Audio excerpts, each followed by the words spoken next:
este anuncio, que es un anuncio que es distinto a lo que nosotros habíamos vivido, al menos si recordamos desde el gobierno de, creo yo, Pastrana, o sea, esto lleva mucho tiempo sin pasar. ¿Es tan grande como lo trata de vender el gobierno?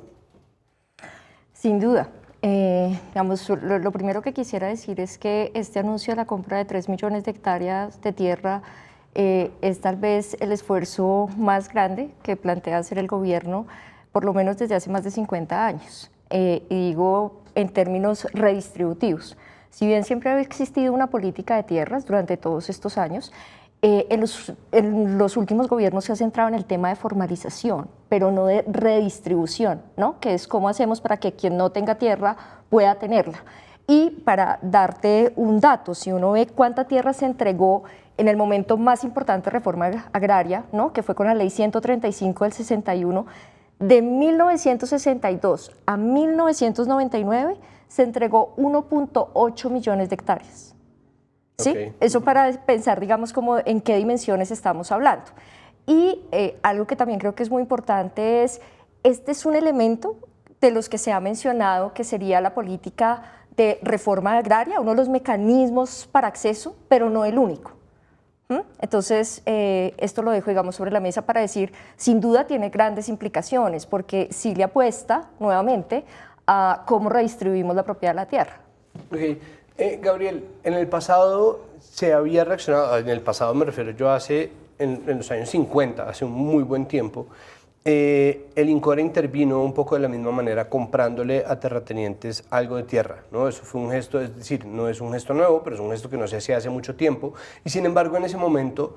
no se pudo refrendar o no se pudo concretar una verdadera reforma agraria, y eso al contrario pues simplemente nos dejó en un problema de posesión de tierras que nos trajo hasta acá, porque después de eso fueron las FARC, etcétera, etcétera. Entonces, ¿qué garantiza que el problema de la concentración de la tierra se vaya a solucionar con movidas como esta, o qué nos garantiza a nosotros que este sea el inicio de una verdadera nueva política de tierras centrada en la redistribución?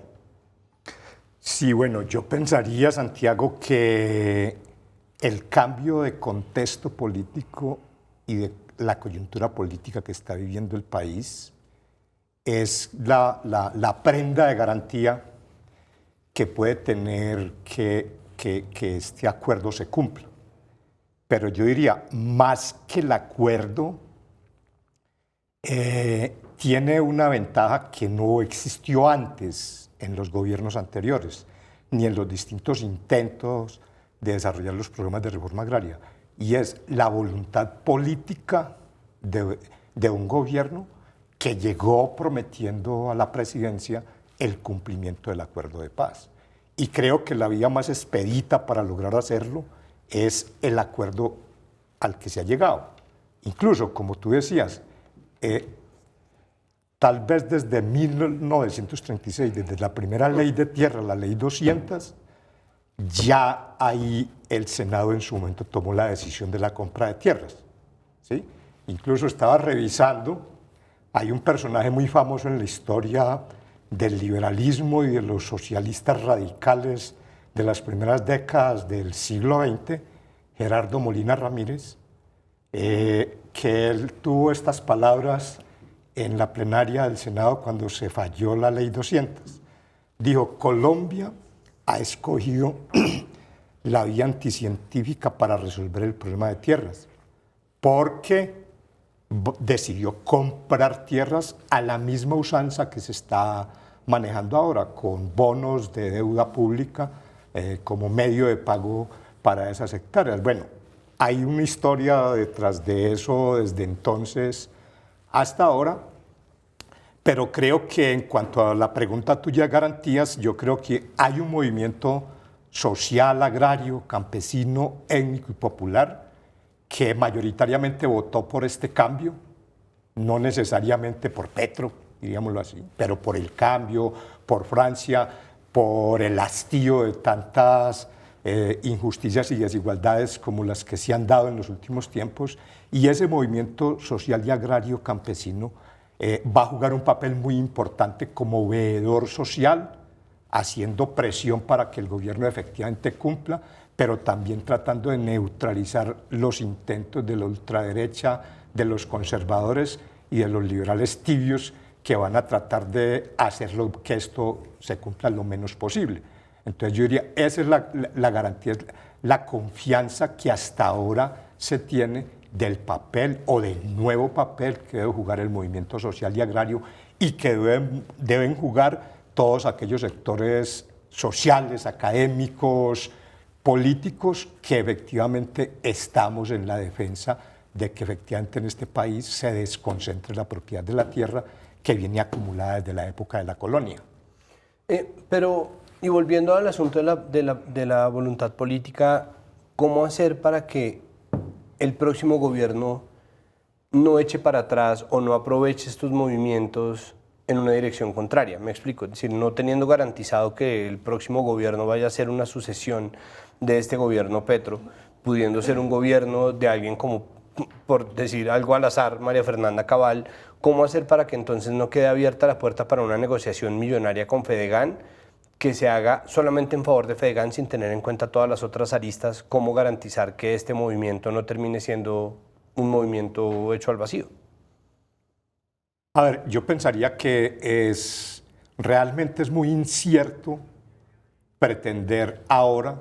garantizar la ejecución de una política a más de 4 años, ¿sí? Aquí lo más importante, creo yo, es tratar de lo que decíamos con el acuerdo de paz, de lograr unas victorias tempranas vía los primeros pasos y las primeras compras que se hagan para que muestren que es viable, que es efectivo, que es real, y alrededor de ellas ir consolidando el papel que deben jugar los distintos sectores sociales para un poco también recordarle al país que el problema de la tierra en Colombia, ese alto nivel de desconcentración, el cumplimiento de ese acuerdo de los 3 millones de hectáreas es una de las vías más importantes para lograr que la paz realmente llegue en un momento determinado, porque siempre las disputas por la guerra han estado alrededor de los conflictos violentos y armados que este país ha vivido. Yo ahí quisiera mencionar algo, Santiago, y es, yo creo que de todas maneras institucional y normativamente hay algunas garantías, digamos, más allá de estos 4 años. Y es, de todas maneras, en Colombia hemos consolidado un marco jurídico que va dirigido, de nuevo, a dar ciertas garantías frente a la tierra que se compra, que de alguna manera también son resultados de aprendizajes de experiencias anteriores. Entonces, el acuerdo dice claramente que lo que se va a comprar tiene que ser tierra de propiedad privada, que no tenga ninguna medida de protección por riesgo de desplazamiento forzado, que no esté involucrada en procesos de restitución, que no estén en este momento en procesos agrarios en curso, ¿no? Y entonces por allí, digamos, ya tienes unas garantías de qué tipo de tierra es la que se puede comprar. Pero además la ley agraria también ha establecido unas condiciones para esas compras. Entonces, no puede ser tierra de mala calidad, no puede ser tierra que tenga restricciones ambientales para ponerla a producir. ¿No? Digamos, hay una serie de restricciones que están allí, que las instituciones están llamadas a cumplir. Claro, siempre hay riesgos,